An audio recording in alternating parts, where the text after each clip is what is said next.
Sa mapagpalang araw sa inyo mga crush. Ngayon is pang-pitong simbang gabi na natin.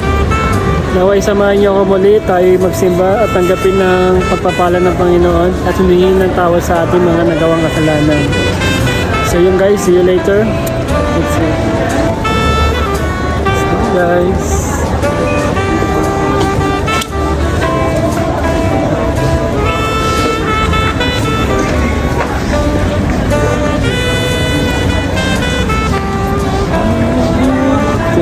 Sasakay pa lang ako ng metro na papuntang St. Mary's. Kita kits mga crush.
Sa inyong lahat.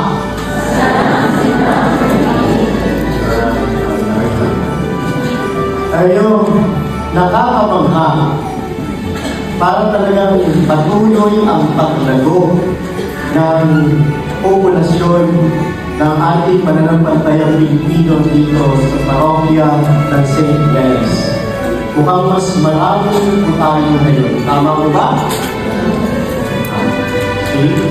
Talagang malaking biyaya ko yan.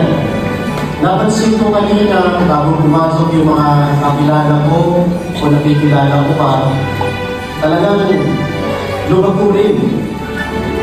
Yung iba, pataas. Kasama na rin yung mga kandida. Mas matangkad na sila kaysa akin ngayon.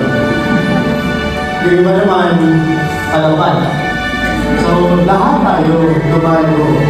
Na-insecure na ako. Umupo na lang ang video ako. Nung dumating yung balikbayan box, naka-receive ka ng picture, receive. Pagkatapos doon, wala na. Hindi ka na napasalamatan. Pero nung naghihingi, panay ang paramdam sa'yo. May multo sa bahay niyo, pero mas marami nagpaparamdam sa'yo mula sa Philippines. Bakit? May hindi.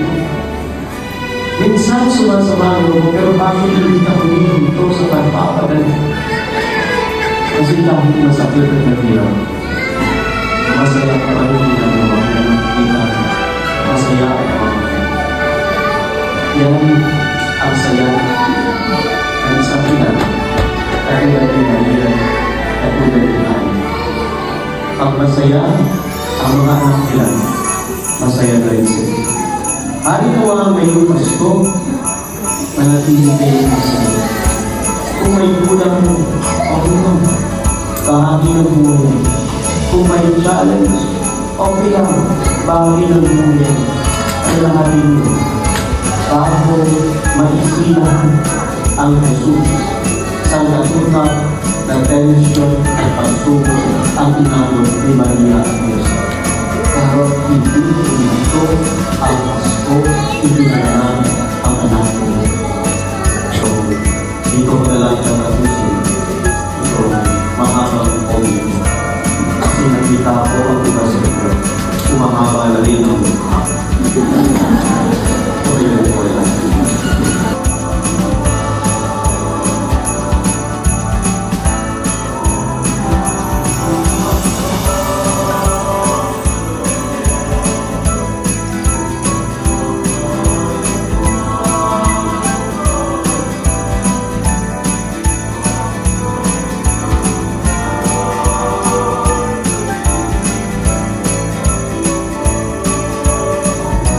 para samahan tayo ngayong gabi.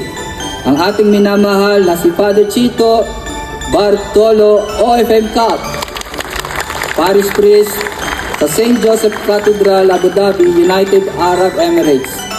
Muli, maraming salamat po sa inyong lahat at magkita-kita po tayo muli bukas sa ika-8 gabi ng ating simbang gabi. Pagpalain po tayo nawa, lahat ng siksik, liglig at umaapaw na biyaya. Amen. Sumainyo ang Panginoon at sumayo rin. at pagpalain nawa kayo ng makapangyarihang Diyos kasama ang inyong pamilya ng Diyos Ama, Anak at Espiritu Santo. Amen. Kumayo tayong taglay ang kapayapaan ni Kristo. Salamat sa Diyos. Maraming salamat po sa inyong lahat. Ayun na nga mga class, nakatapos na tayo ng misa, itong pang-7 simbang gabi natin. Naway bukas samahan niyo ako muli sa ating pang-8 simbang gabi. Naway pagpalain kayo na may kapal. God bless you all. Merry Christmas. Love you.